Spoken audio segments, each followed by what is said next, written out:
দেখাচ্ছে তোর মজাদার হরি রাধেশ্যাম।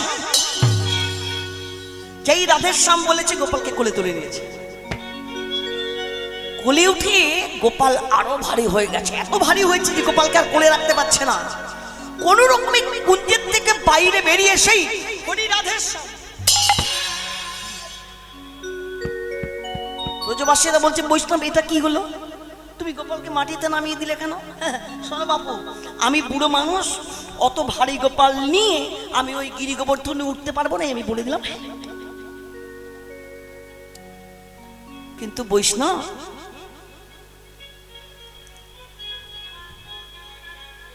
গোপাল তো ওখানেই ছিল, গিরি গোবর্ধনেই ছিল, সেখানে তো তুলতে হবে, তা তুলতে হবে, তোলো গিয়ে। আমি কি করবো, আমি পারবো না, আমি বুড়ো মানুষ, ওই অত ভারী গোপাল, ওরে বাপরে, ওই গোপাল নিয়ে আমি উঠতে পারবো না, আমি বলে দিলাম। হ্যাঁ, আরে বাবা তুমি উঠতে পারবে না ঠিক আছে, তুমি একটা ওঠার উপায় তো কিছু বলে দাও, কি করে গোপালকে তুলবো। হ্যাঁ এইটা ঠিক বলেছ, উপায় একটা বলে দিতে পারি। তার মানে ভগবানের যে ইচ্ছে ভক্তের মুখ থেকে প্রকাশ করিয়ে দিলে। বললাম না ভগবানেরও মাধ্যমের প্রয়োজন হয়, ভগবানেরও মাধ্যমের দরকার আছে। ভক্ত ছাড়া ভগবান অসম্পূর্ণ, স্বয়ং সম্পূর্ণ নয়।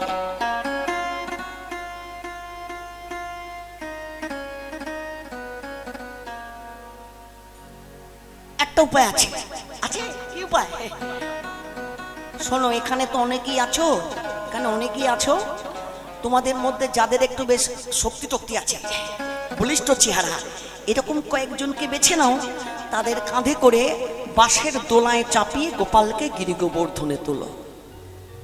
তাহলে ভগবানের ইচ্ছা বাসনা কি না, ভক্তের কাঁধে চেপে গিরি গোবর্ধনে উঠবেন, আর ভগবানের যে বাসনা ভক্তের মুখ থেকে প্রকাশ করিয়ে দিলেন।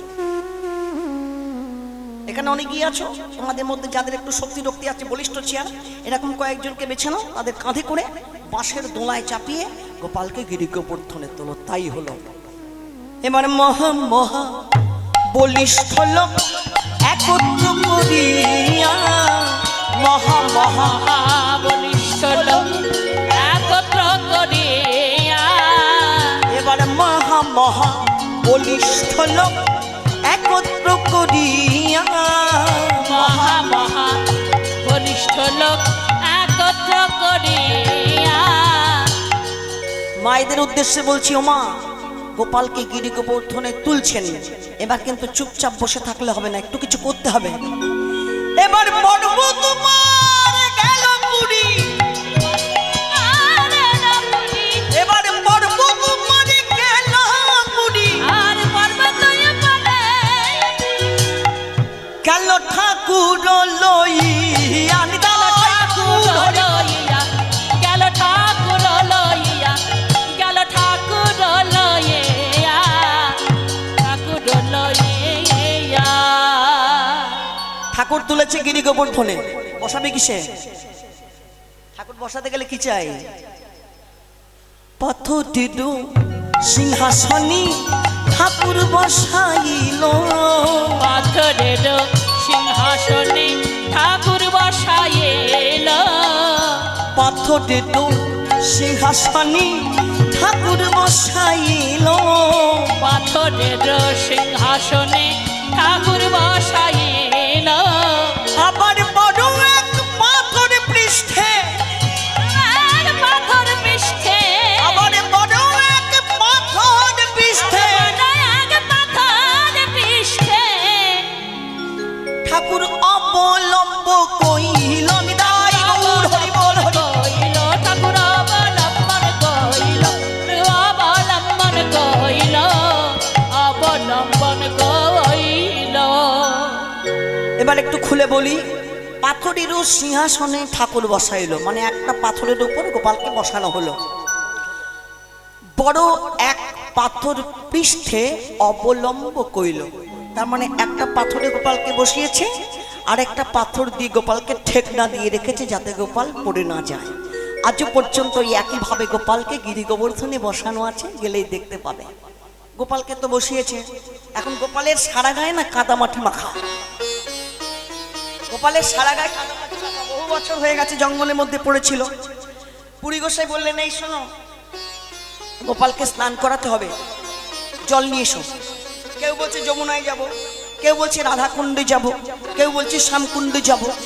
পুরী গোসাই বললেন ওসব জল দিয়ে গোপালকে স্নান করানো চলবে না, তবে গোবিন্দ কুণ্ডের থেকে জল নিয়ে এসো।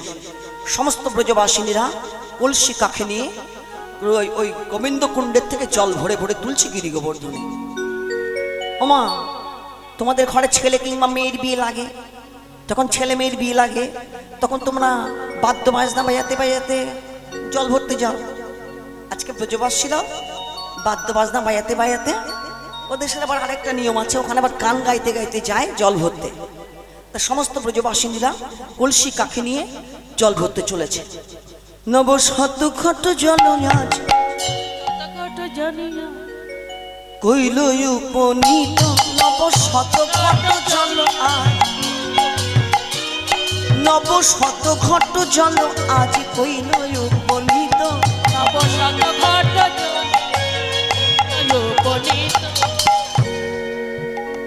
কত জল তুলেছে? নব শত ঘট মানে 900 কলসি জল তুলেছে গিরি গোবর্ধনে। নানা বাদ্য ভেরি বাণী,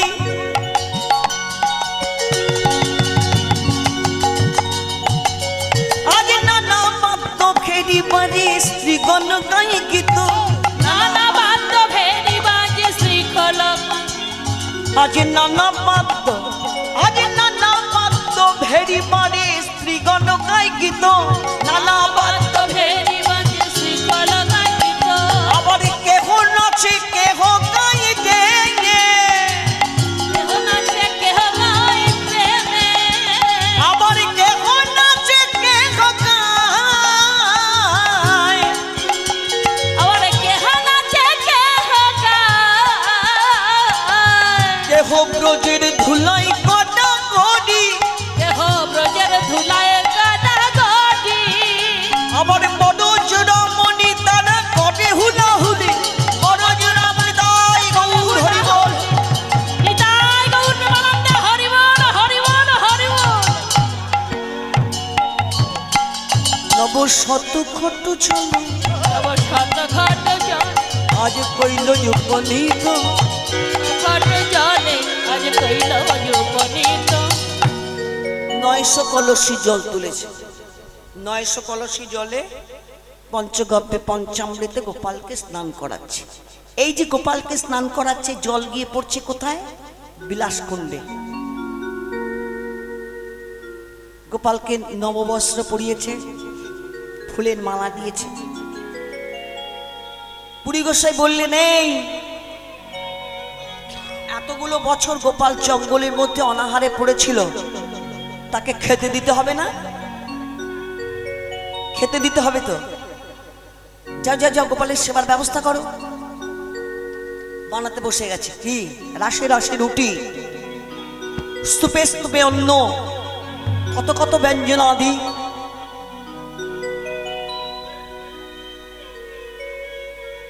চারিদিক থেকে শুধু থালা আসছে, শুধু আসছে, শুধু আসছে। কত থালা আসছে, লুচি, পুরি, ছানা, মালপোয়া, ক্ষীর, মাখন, নাড়ু, লাড্ডু, সন্দেশ, পেয়ারা, পেয়ারা নয় পেয়ারা, পেয়ারা মানে বৃন্দাবনের বিখ্যাত সন্দেশ, পেয়ারা সন্দেশ শুধু আসছে, থালা আসছে। আর মাধবেন্দ্রপুরী আনন্দ চিত্তে শুধু সেই থালাগুলো সব সাজিয়ে যাচ্ছেন। কত থালা পড়েছে। এবারে আপনি মাধবপুরী নিবেদন কইল, আপন মাধবে পুরী নিজে মন কইল, আপনি মাধবপুরী নিবেদন কইল, আপন মাধব পুরী নিবেদন কইল। আপনি মাধবপুরী নিবেদন কইল। আর গোপালের পেটে তো অনেক দিনের ক্ষুধা ছিল, তাই বহুদিনের ক্ষুধায় গোপাল, বহুদিনের ক্ষুধায় গোপাল, আরে বহুদিনের ক্ষুধায় গোপাল বহুদিনের ক্ষুধায় গোপাল, সকলি খাইল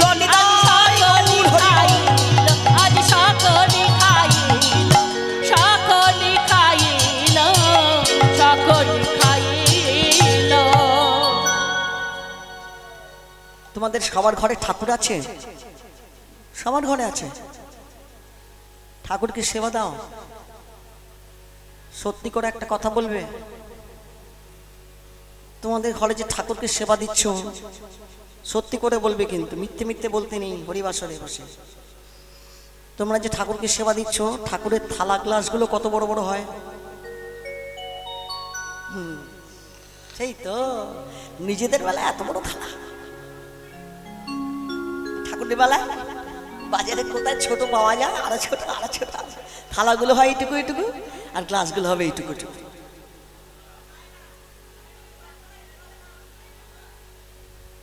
মাধবেন্দ্রপুরে অত থালা পড়েছে দেখে বড় বড় ঘট সব ভর্তি করে করে জল দিয়েছেন। এবারে অনেকে ঘটে ভরি দিল সুবাসিত জল রে, অনেক ঘট ভরি দিল সুবাসিত জল রে, অনেক ঘট ভরি দিল সুবাসিত জল রে, অনেক ঘট ভরি দিল সুবাসিত জল রে। আরে বহুদিনে, আরে বহুদিনে কোথায় গোপাল খাইল সকল রে, আর খাইল সকল, জয় গৌর হরি বল। আজ খাইল সকল গো, খাইল সকল। শোনো, নিয়ম আছে, মনে রেখো। ঘরে যে নিয়ম, মন্দিরেও কিন্তু সেই একই নিয়ম। কি? ভগবানকে ভোগ নিবেদন করে বাইরে বেরিয়ে এসে দরজাটা বন্ধ করে দিতে হয়। দাও তো। এখন মাধবেন্দ্রপুরী ভোগটোগ নিবেদন করে বাইরে বেরিয়ে এসে দরজাটা বন্ধ করে দিয়েছে। কিছু সময় পর হাতে 3টে তালি দিয়ে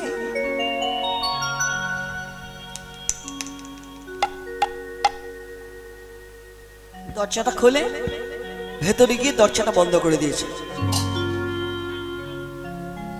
থালাগুলোর দিকে চেয়ে দেখছেন যত থালা পড়েছিল একটা থালার মধ্যে কিচ্ছু নাই, সব ফাঁকা থালা পড়ে আছে। যে সমস্ত ঘটগুলো ভর্তি করে করে জল দিয়েছিলেন, ঘটগুলো সব উপর করে দেখছে তাতে এক বিন্দু জল নাই, ফাঁকা ঘট পড়ে আছে।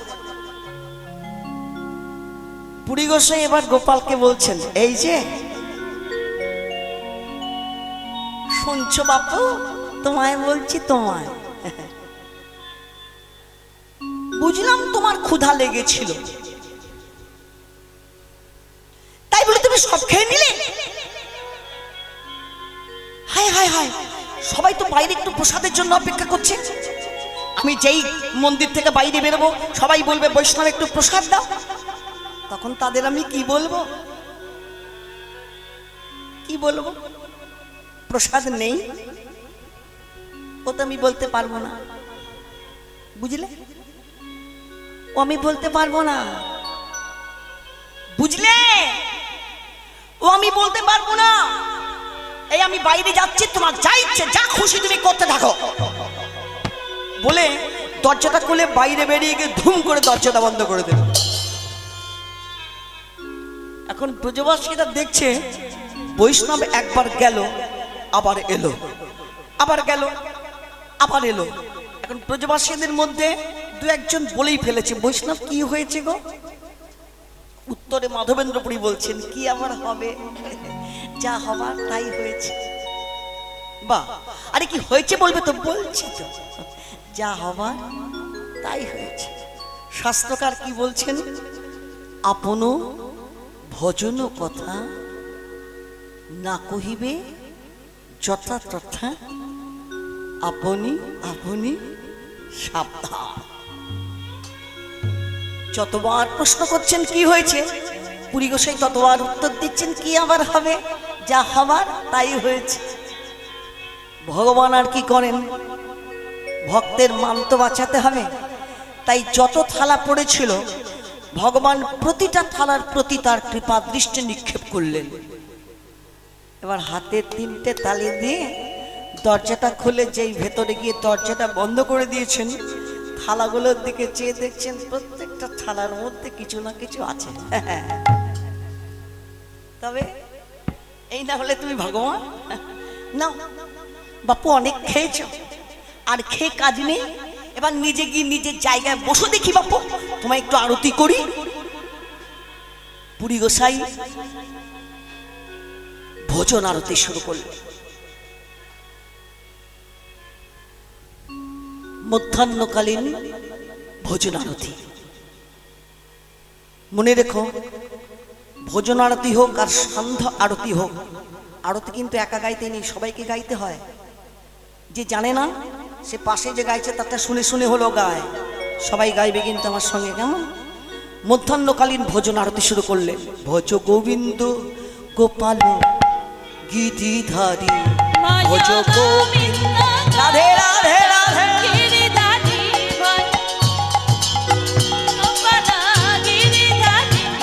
ভজ গোবিন্দ গোপাল গিরিধারী,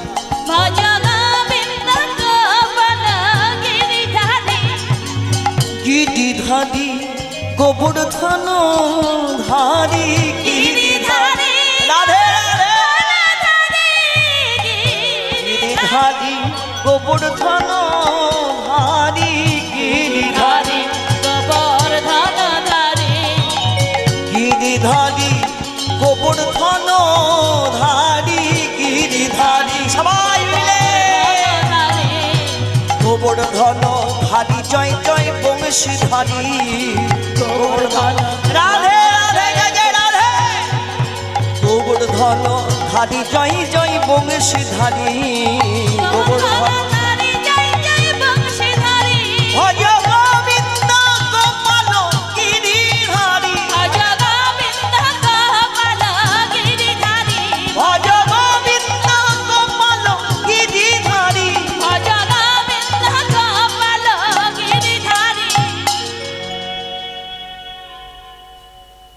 মধ্যাহ্নকালীন ভোজন আরতি সাঙ্গ হলো। এইভাবে কেটে গেল 2 বছর। একভাবে সেবা দিয়ে যাচ্ছেন, আর ওই গিরি গোবর্ধনের গাছের নিচে রাতের বেলা ঘুমিয়ে থাকেন। 2 বছর যখন পেরিয়ে গেছে, একদিন রাতের বেলাতে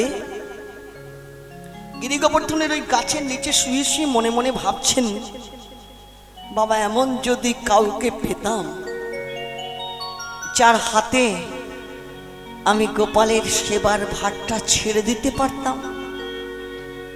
ভাবছেন, যেই রাত্রিতে ভাবলেন, ঠিক তার পরের দিন সকালবেলা গৌড় দেশ থেকে 2 নিষ্কিঞ্চন ব্রাহ্মণ মাধবেন্দ্র পুরীর কাছে এসে দাঁড়ালেন। পুরী গোসাই তাদের হাতে গোপালের সেবার ভারটি অর্পণ করে বললেন, আজ থেকে গোপালের সেবার ভার আমি তোমাদের হাতে ছেড়ে দিলাম। দেখো, আমার গোপালের সেবার যেন কোনো ত্রুটি না হয়। যেদিন সেবার ভারটি অর্পণ করেছেন, সেই দিনের রাত্রিতে যখন গিরি গোবর্ধনের গাছের নিচে ঘুমিয়ে আছেন, হঠাৎ শুনতে পাচ্ছেন কে যেন তাকে ডাকছে, মাধব মাধব। কে? আমি গোপাল। মাধবেন্দ্র পুরী বলছেন, কি চাও তুমি আমার কাছে? বলো দয়াময়, কি চাও তুমি আমার কাছে? তুমি প্রতিষ্ঠা চেয়েছো, তোমাকে প্রতিষ্ঠা করেছি, আবার কি চাও তুমি? আছে কেউ? এমন কোন ভক্ত এখানে উপস্থিত আছেন যিনি ভগবানকে বলবেন তুমি কি চাও আমার কাছে? ভক্ত ভগবানকে বলছে, কি চাও তুমি আমার কাছে? তুমি প্রতিষ্ঠা চেয়েছো, তোমাকে প্রতিষ্ঠা করেছি, তোমাকে দেবার মতো আমার কিছু নাই। ভগবান বললেন, মাধব, যে কথাটা এতদিন বলিনি, সে কথাটা যে আজ আমাকে বলতেই হবে। কি কথা দয়াময়? ভগবান বলছেন, গোপাল কহে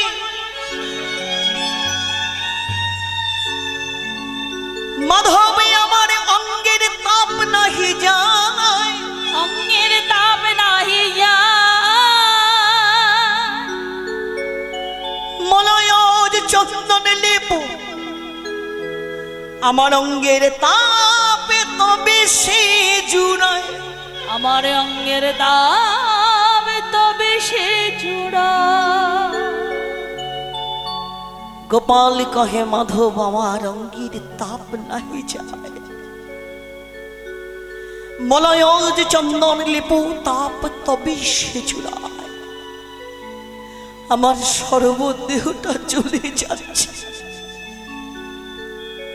মাধব, তুমি যদি আমার সর্বাঙ্গে কর্পূর মিশ্রিত মলয় চন্দন লেপন করে দিতে পারো, তবেই আমি শীতল হব।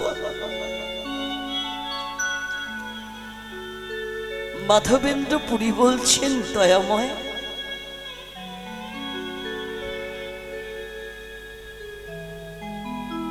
তুমি এত কষ্ট পাচ্ছ, তবে আরো আগে কেন বললে না? হ্যাঁ, তুমি তো জানো তুমি আমার ধ্যান, তুমি আমার জ্ঞান, তুমি আমার সাধন, তুমি আমার ভজন, তুমি আমার চিন্তা, তুমি যে আমার জীবন সর্বস্ব দয়াময়। আহা হরি বল হরি বল। তুমি এত কষ্ট পাচ্ছ, আরো আগে কেন বললে না দয়াময়? বেশ, মলয় চন্দন লেপন করলে তুমি যদি শীতল হও, আমি করব, হ্যাঁ আমি করব। কিন্তু দয়াময়, তবে বলে দাও, কোথায় গেলে সেই মলয় চন্দন পাবো? পুনরায় ভগবান বললেন, মলয় যেন যায়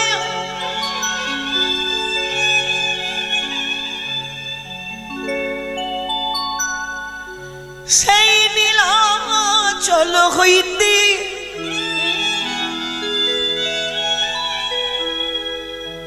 অন্য হইতে নহে তুমি,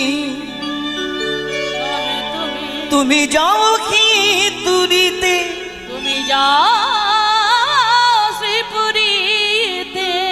মলয় যেন যায় সেই নীলাচল হইতে, নীলাচল হইতে, অন্য হইতে নহে তুমি, নহে তুমি যাও হে তুরিতে, যাও হে তুরীতে। লীলা শুধু কানে শুনলেই হবে না মা, হৃদয় বৃন্দাবনে লীলাকে আস্বাদন করতে হবে, ভাবতে হবে। ভগবান কি বলছেন? মলয়জ আনো যাইয়া নীলাচল হইতে। কোথায় বৃন্দাবন আর কোথায় নীলাচল? আবার কি বলছেন? অন্য হইতে নয়, অন্য কেউ গেলে হবে না, তুমি যাও হে তুরিতে, তোমাকেই যেতে হবে। পায়ে হেঁটে যাবে, পায়ে হেঁটে আসবে, তাই হবে দয়াময়।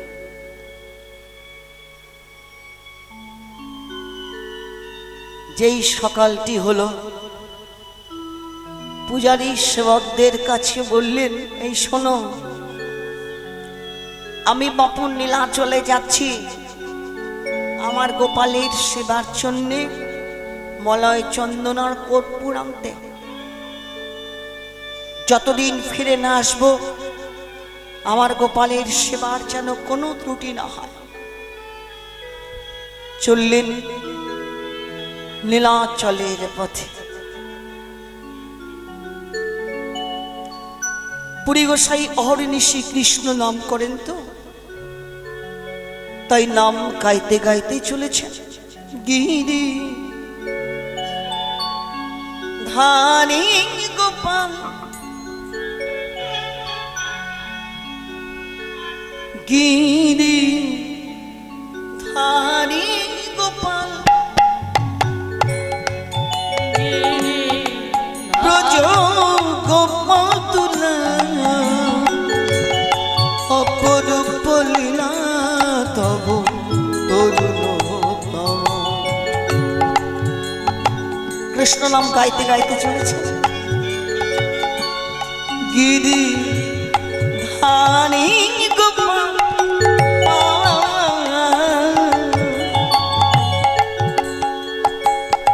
গিরি ধানী গোপাল ব্রজ গোপতুলা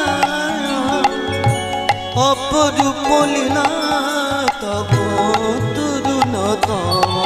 গিরি ধানী গোপাল ব্রজ গোপতুলা অপরূপ লীলা তব।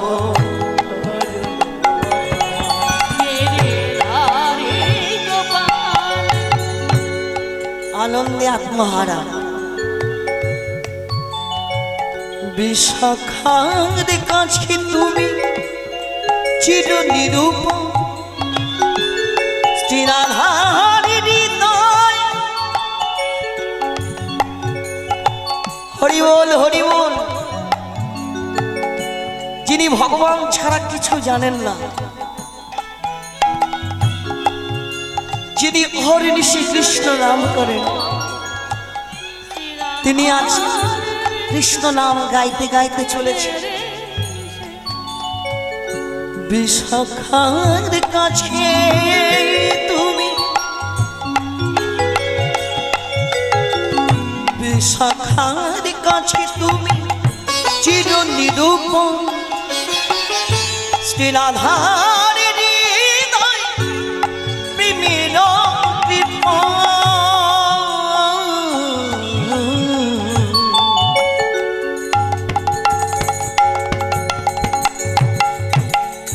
বিশাখার কাছে তুমি চির নিরূপ শ্রীরাধার হৃদয় প্রেমের কৃপা। শ্রীতম সুদাম আদি যত বোঝে দুজনা শ্রীতম সুদাম আদি বোঝে দুজনা অপরূপ লীলা তব তরুণতম।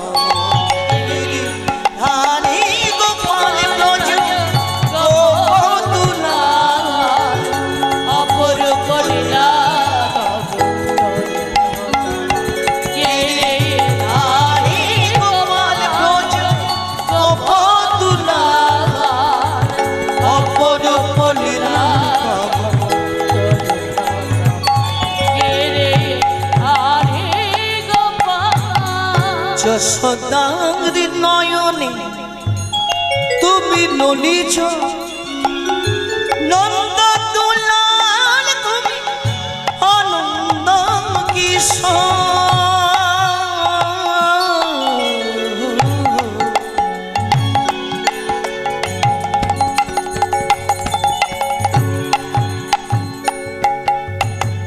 যশোদার নয়নে তুমি নলিছ নন্দ দুলাল তুমি আনন্দ কিশোর।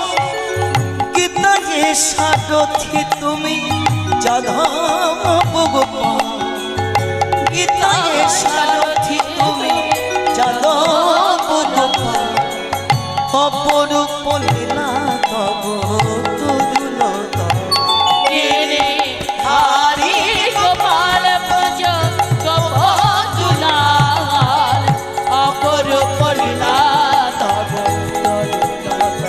দেখা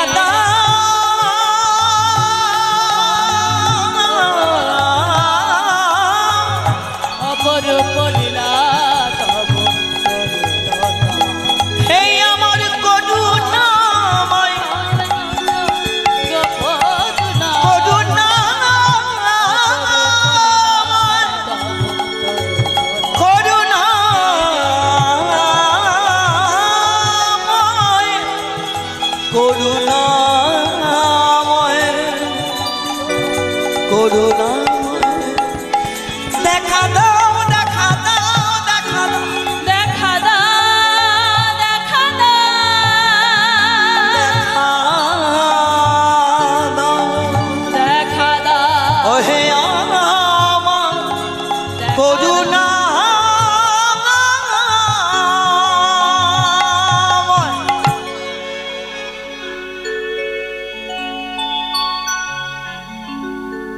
চলেছেন নীলাচলের পথে।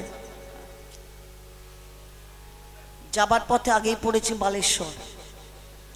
মনে মনে ভাবছেন আসার পথে হবে না, যাবার পথে একবার গোপীনাথকে দর্শন করেই যাই। তোমার ইচ্ছায় ভগবান দর্শন হবে?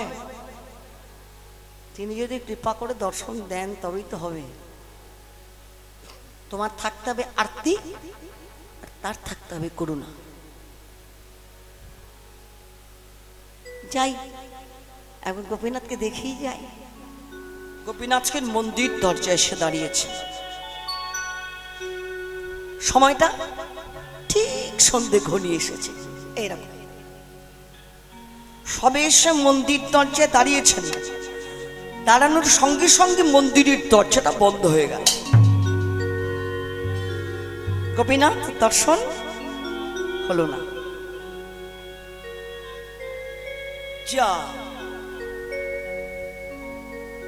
যে আশায় এলাম গোপীনাথ দর্শন হলো না। ও বৈষ্ণব, মন্দিরের পূজারীকে জিজ্ঞাসা করছেন গোপীনাথের মন্দিরের দরজাটা বন্ধ হয়ে গেল কেন? জানো না, এখন গোপীনাথের ভোগ লাগবে। ভোগ ভোগ সন্ধ্যাবেলায়। আচ্ছা বৈষ্ণব, সন্ধ্যাবেলা গোপীনাথকে কি ভোগ দেবে জানো না বুঝি? সন্ধ্যায় ভোগ লাগে অমৃত কেলি না।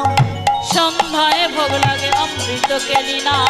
সন্ধ্যায় ভোগ লাগে অমৃত কেলি না। সন্ধ্যায় ভোগ লাগে অমৃত কেলি না। সন্ধ্যাবেলাতে রেমুনার গোপীনাথকে একটা ভোগ দেওয়া হয়, আস্তে, যার নাম অমৃত কেলি। দ্বাদশটি মৃৎপাত্রে মানে 12টা মাটির ভাণ্ডে সেই ক্ষীর ভোগ নিবেদন করা হয়। যদি পারো একবার চেয়েও, কারণ মুখে বলে ঠিক ক্ষীরের স্বাদটা বোঝানো যাবে না।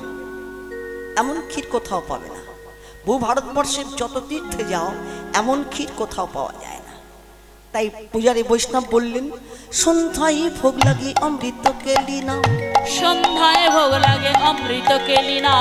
সন্ধ্যায় ভোগ লাগে অমৃত কেলি না। সন্ধ্যায় ভোগ লাগে অমৃত কেলি না। দ্বাদশ মৃৎপাত্র ভরি অমৃত সমান। দ্বাদশ মৃৎপাত্র ভরি অমৃত সমান। দ্বাদশ মৃৎপাত্র ভরি অমৃত সমান। দ্বাদশ মৃৎপাত্র ভরি অমৃত সমান। গোপীনাথের ক্ষীর বলি প্রসিদ্ধি যাহার। গোপীনাথের ক্ষীর বলি প্রসিদ্ধ যাহার। গোপীনাথের ক্ষীর বলি প্রসিদ্ধি যাহার। গোপীনাথের ক্ষীর বলি প্রসিদ্ধ যাহার। এই পৃথিবীতে, এটা কিন্তু আমার কথা নয়, চৈতন্য চরিতামৃতকার বলছেন, এই পৃথিবীতে ওইছে ভোগ কাহা নাহিয়া। পৃথিবীতে ওইছে ভোগ কাহা নাহিয়া। এই পৃথিবীতে ওইছে ভোগ কাহা নাহিয়া। পৃথিবীতে ওইছে ভোগ কাহা নাহিয়া। না না নাই তুলো না। ওই ক্ষীর ভোগের নাই তুলো না। ওই ক্ষীর ভোগের নাই তুলো না।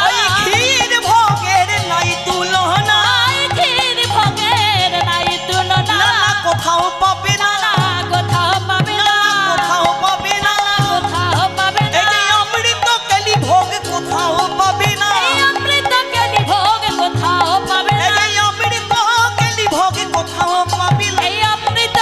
ভোগ কোথাও পাবে না। পৃথিবীতে ওইছে ভোগ কাহা নাহিয়া। এই পৃথিবীতে ওইছে ভোগ কাহা নাহিয়া। এই পৃথিবীতে ওইছে ভোগ কাহা নাহিয়া। এই পৃথিবীতে ওইছে ভোগ কাহা নাহিয়া। কি বললেন পূজারী বৈষ্ণব? কি বললেন? পৃথিবীতে ওইছে ভোগ কাহা নাহিয়া, নাই তুলনা। এমন ক্ষীর ভোগ ভারতবর্ষে তুমি যেখানেই যাও কোথাও পাবে না।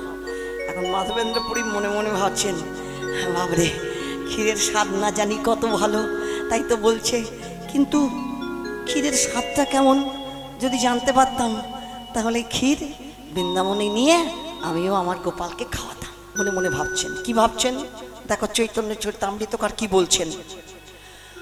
অযাচিত ক্ষীর প্রসাদ অল্প যদি পাই। অল্প যদি পাই। মনে মনে ভাবছেন, মনের বাসনা। অযাচিত ক্ষীর প্রসাদ অল্প যদি পাই। অল্প যদি পাই। স্বাদ জানি তৈছে ক্ষীর আমার গোপালে লাগাই। গোপালে লাগা। ভাবছে, পরেক্ষণে চিন্তা করছে, ছি ছি ছি, আমি কি ভাবছি? হ্যাঁ, আরে বাবা, ছি ছি ছি ছি ছি ছি ছি, আমি না অযাচক বৃত্তি নিয়েছি, সারা জীবন ধরে অযাচক বৃত্তি নিয়ে আমার জাগলো লোভ। হ্যাঁ হ্যাঁ, আমার লোভ জেগেছে। এটা তো লোভ নয়, লোভ, এটাকে লোভ বলে? হ্যাঁ, এটা তো আত্মতৃপ্তির জন্য বলছেন না, ভগবানের সেবার জন্য বলছেন। কিন্তু তিনি পরম বৈষ্ণব, তিনি ভাবছেন হ্যাঁ হ্যাঁ আমার লোভ জেগেছে, হ্যাঁ আমার লোভ জেগেছে, লোভই জেগেছে, আমার লোভ জেগেছে। সারা জীবন ধরে অযাচক বৃত্তি নিয়ে শেষ পর্যন্ত আমার লোভ জেগেছে। ছি ছি ছি ছি ছি ছি ছি ছি, ঠিক ঠিক ঠিক, ছি ছি ছি। না, আর এক মুহূর্তে এখানে নয়, সেই মুহূর্তে রেমুনার গোপীনাথের মন্দির দ্বার ছেড়ে দিয়ে রেমুনা গ্রামের শেষ প্রান্তে চলে গেলেন। একটা শূন্য হাটে বসে বসে আপন মনে কীর্তন করছে, ভজ গোবিন্দ ভজ গোবিন্দ ভজ গোবিন্দ গোপাল ভজ গোবিন্দ ভজ গোবিন্দ ভজ গোবিন্দ গোপাল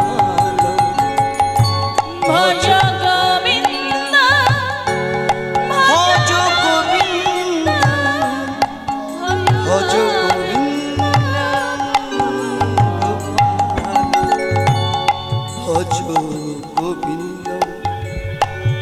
ভজ গোবিন্দ ভজ গোবিন্দ ভজ গোবিন্দ গোপাল ভজ গোবিন্দ ভজ গোবিন্দ ভজ গোবিন্দ গোপাল ভজ গোবিন্দ ভজ গোবিন্দ ভজ গোবিন্দ আমি গোপাল ভজ গোবিন্দ ভজ গোবিন্দ ভজ গোবিন্দ গোপাল ভজ গোবিন্দ ভজ গোবিন্দ ভজ ভজ গোবিন্দ ভজ গোবিন্দ ভজ গোবিন্দ গোপাল ভজ গোবিন্দ ভজ গোবিন্দ ভজ গোবিন্দ গোপাল ভজ গোবিন্দ ভজ গোবিন্দ ভজ গোবিন্দ।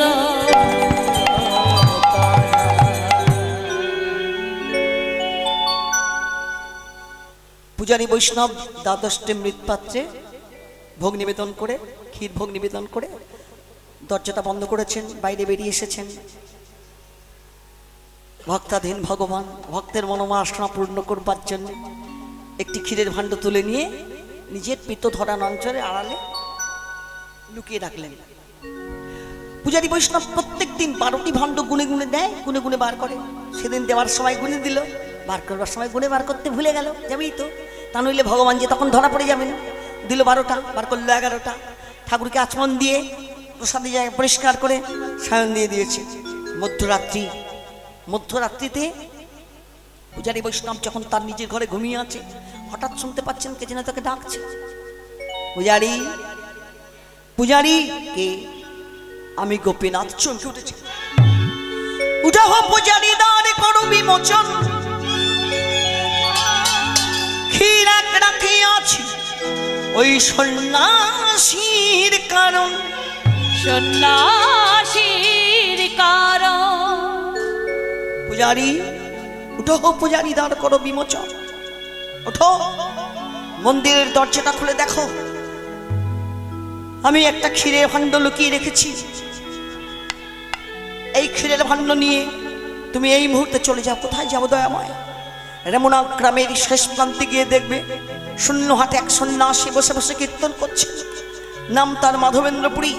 আমি তারই জন্য এই ক্ষীর চুরি করেছি। এই মুহূর্তে এই ক্ষীরের ভাণ্ড তাকে তুমি পৌঁছে দিয়েছো। পূজারী বৈষ্ণব তাড়াতাড়ি উঠে স্নান সেরে সদ্য বস্ত্র পরিধান করে মন্দিরের দরজাটা খুলে দেখছেন, হ্যাঁ গোপীনাথ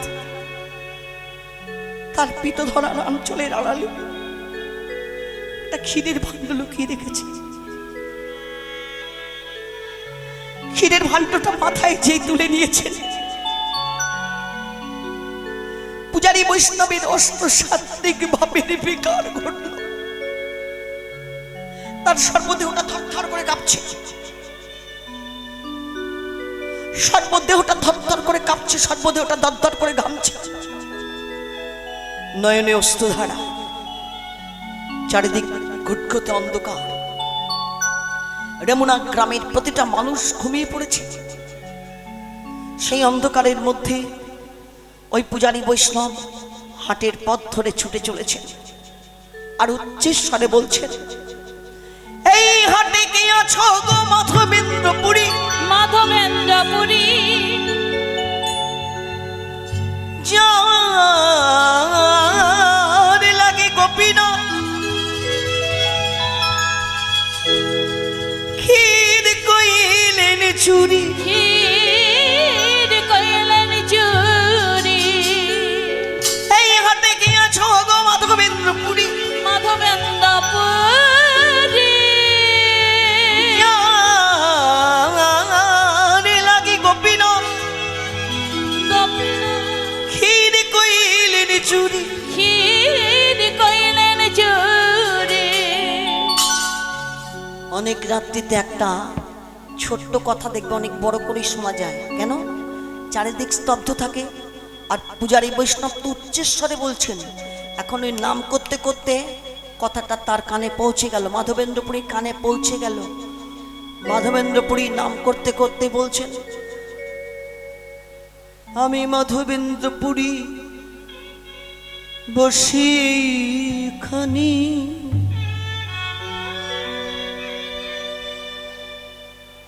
পূজারী বৈষ্ণব বললেন, তোমার সমভাগ্যমান আনে নাহি ত্রিভুবনে, নাহি ত্রিভুবনে।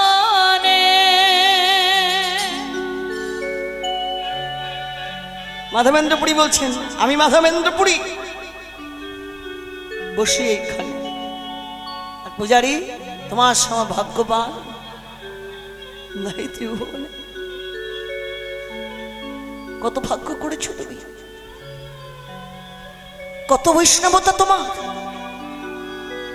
সারাটা জীবন ধরে তার সেবা দিয়ে যাচ্ছে, কিন্তু মুহূর্তের জন্য তার বিন্দু মাত্র করুণা হলো না। আর কত বৈষ্ণবতা তোমার, হ্যাঁ স্বয়ং গোপীনাথ তোমার জন্য ক্ষীর চুরি করেছে। কথাটা বলবার সঙ্গে সঙ্গে মাধবেন্দ্রপুরী কানে আঙুল দিয়েছে। কেন?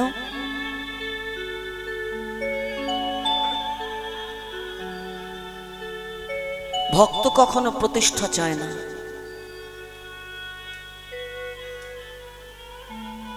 আমরা চাই।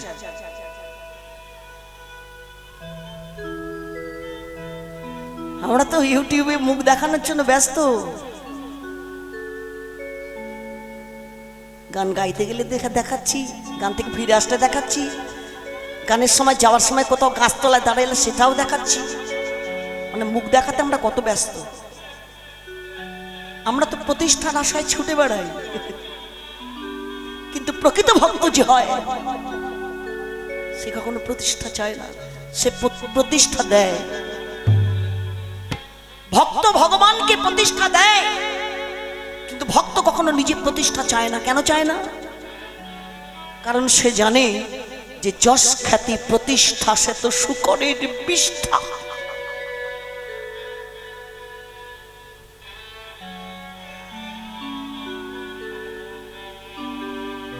কানে আঙুল দিয়েছে, চাইতে পারবেন না তো, দাও তো বলতে পারবেন না।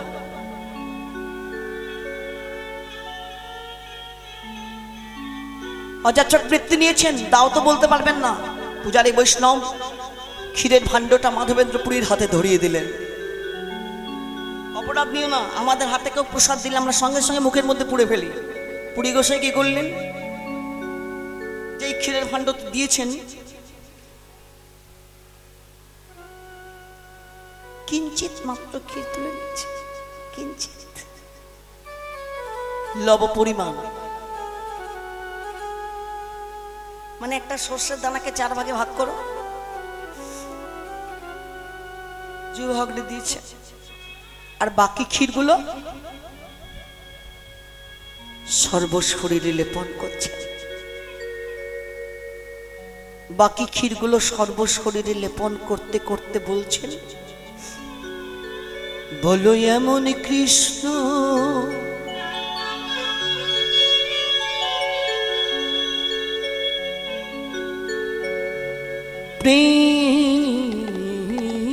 প্রেমী আমার,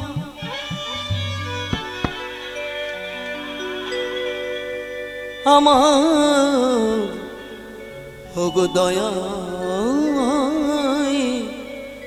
কবে বা হবে,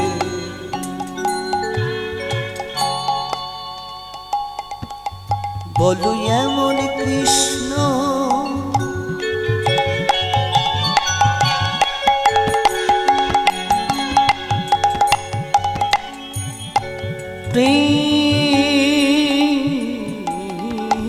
প্রেমী আমার,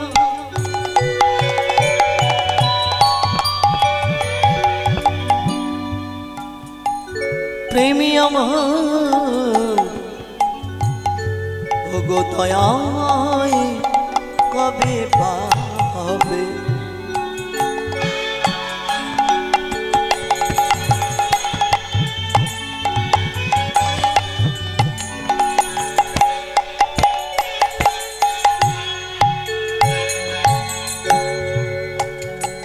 কবে করুণাময়ী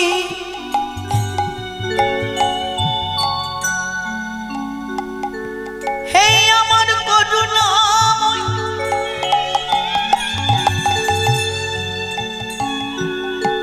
ও হে আমার করুণাময়ী, করুণাময়ী,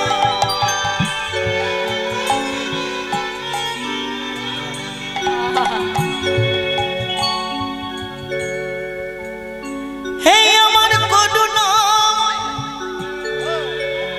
করুণাময়, করুণাময়,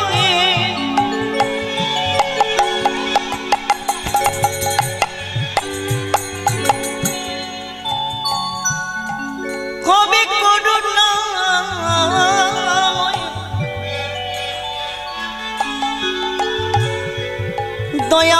দয়াল হরি আমায় করুণা করি দেখা বা দিবি, করুণা হবে, বলো এমন কৃষ্ণ, বলো এমন কৃষ্ণ, বলো এমন কৃষ্ণ, বলো এমন কৃষ্ণ, এমন কৃষ্ণ প্রেমী আমার কবে মা হবে, এমন কৃষ্ণ প্রেমী আমার কবে মা হবে, এমন কৃষ্ণ প্রেমী আমার কবে মা হবে, কবে মা হবে, কবে মা হবে, বলো এমন কৃষ্ণ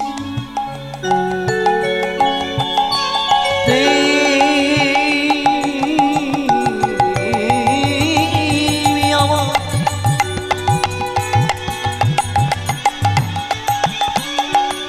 ওগো দয়াময়, ওগো দয়াময় কবে মা হবে, বলো এমন কৃষ্ণ প্রেমে আমার,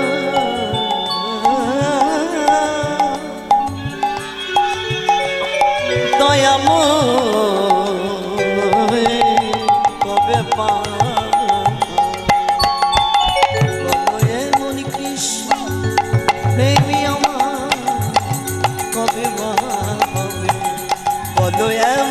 কৃষ্ণ প্রেমী আমার কবে পাবে, কবে কবে ক্ষীরগুলো সর্বশরীরে লেপন করলেন। ভাণ্ডটা কোথায় ফেলবেন মনে মনে চিন্তা করলেন। গোপীনাথ নিজের হাতে চুরি করেছেন, ফেলবো না। ক্ষীর যদি প্রসাদ হয় এটাও তো প্রসাদ, ফেলবো না। মাটির ভাণ্ডটাকে ভেঙে টুকরো টুকরো করে নিজের বহির্বাসে বেঁধে নিয়েছেন। বলছেন আজ থেকে এই হবে আমার একমাত্র প্রসাদ, প্রতিদিন একটু একটু করে পাবো। কিন্তু না, আমাকে তো পালাতে হবে, কারণ যেই সকাল হবে ওই পূজারী সবার কাছে বলে বেড়াবে গোপীনাথ আমার জন্য ক্ষীর চুরি করেছেন, আর সবাই আমাকে দেখবার জন্য ছুটে আসবে, আমায় কত বাহবা দেবে। আমি প্রতিষ্ঠা চাই না, না আমায় পালাতে হবে। প্রতিষ্ঠার ভয়ে রাতের অন্ধকারে রেমুনা গ্রাম ছেড়ে পালিয়ে চলে গেলেন নীলাচলে। জগন্নাথ মন্দিরের সেবকের কাছে গিয়ে সব কথা খুলে বললেন। সব কথা শুনে তারা মলয় চন্দন আর কর্পূর সংগ্রহ করে দিলেন। সঙ্গে বইবার জন্য আবার দুজন বাহকও দিলেন। ফিরে আসছেন, এবার চলে যাবেন বৃন্দাবনে। কিন্তু ফিরে আসবার পথে আবার তো সেই বালেশ্বর পড়েছে। মনে মনে ভাবছেন গোপীনাথ দর্শন না করেই চলে যাব বাপু, যাই একবার গোপীনাথটা দেখেই যাই। মন্দিরের দরজায় যখন এসেছেন তখন মধ্যরাত্রি, গোপীনাথ শয়নে আছেন। দূর বাপু, তখন এলাম হলো না, এখন এলাম হলো না, না না না, দেখা তো করতেই হবে, ওকে দেখে যাব। ঠিক আছে, রাত্রি তো, এই প্রভাত হতে আর কতক্ষণ, সকাল হবে, দরজাটা খুলবে, গোপীনাথকে দেখব, বৃন্দাবনের উদ্দেশ্যে রওনা হব। মন্দিরের দরজার বাইরে কর্পূরের পাত্রটা রেখে দরজা বরাবর শুয়ে পড়েছে। ক্লান্ত শরীর ঘুমিয়ে পড়েছে। হঠাৎ শুনতে পাচ্ছেন কি যেন তাকে ডাকছে, মাধব, মাধব। কে? আমি গোপাল। এই তো ঠাকুর, আমি তোমার জন্য মলয় চন্দন আর কর্পূর বয়ে নিয়ে যাচ্ছি। আর তোমায় কষ্ট পেতে দেবো না দয়াময়, আর তোমার কষ্ট হবে না। এই তো আমি যাচ্ছি। মাধব, আর তোমাকে মলয় চন্দন বয়ে নিয়ে বৃন্দাবনে যেতে হবে না। আমি তোমায় পরীক্ষা করে দেখছিলাম মাধব, তুমি কতখানি বৈষ্ণবতা অর্জন করেছ। ভগবান বললেন মাধব, তোমায় পরীক্ষা করতে গিয়ে না আজ আমি নিজেই তোমার কাছে হেরে গেলাম। কেন জানো? তোমায় পরীক্ষা করতে গিয়ে দেখলাম যে ওই মলয় চন্দনের চাইতে তোমার ভক্তি চন্দন যে অনেক বেশি গাঢ়। তাই আর তোমাকে মলয় চন্দন বয়ে নিয়ে বৃন্দাবনে যেতে হবে না। তুমি যে গোপীনাথের মন্দির দ্বারে বসে রয়েছ, সেই গোপীনাথের শ্রীঅঙ্গে ওই কর্পূর আর চন্দন লেপন করে দাও, আমি শীতল হয়ে যাব। তা কি করে হয় দয়াময়? তা কি করে হয়?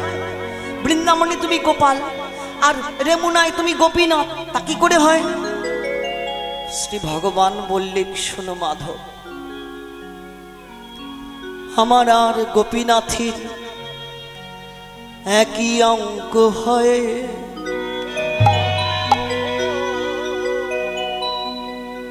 ক্ষীরচোরা গোপীনাথ দিলা এখন বিশ্রাম নেবে। পরবর্তী আসরে যিনি লীলা কীর্তন পরিবেশন করতে আসছেন পলাশ সরকার, আমার ছোট ভাই। আমি ওকে খুব স্নেহ করি, ভালোবাসি, আমাকে খুব ভালোবাসি একেবারে অন্তর দিয়ে, অন্তরের অন্তরঙ্গতা। আমার সঙ্গে কারো কোনো বিবাদ নেই।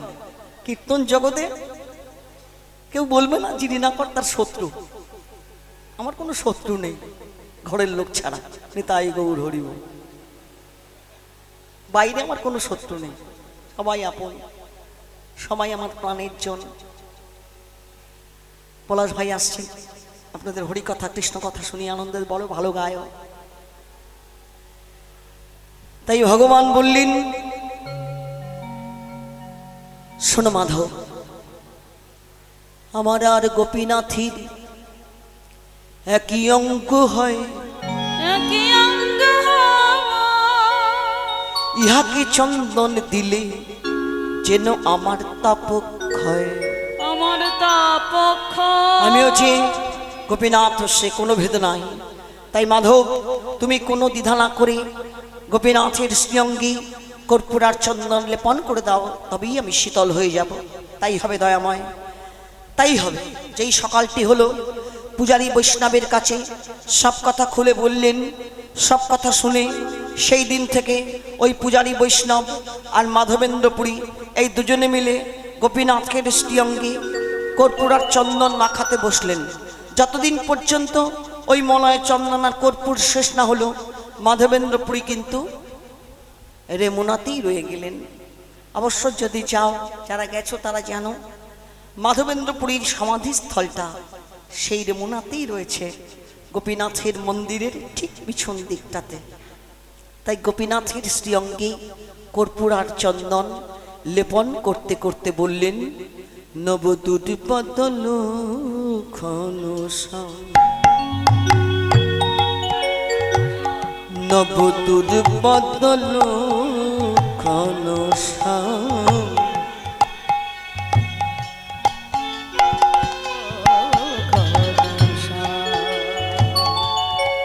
দুর্বদল ঘনশ্যাম,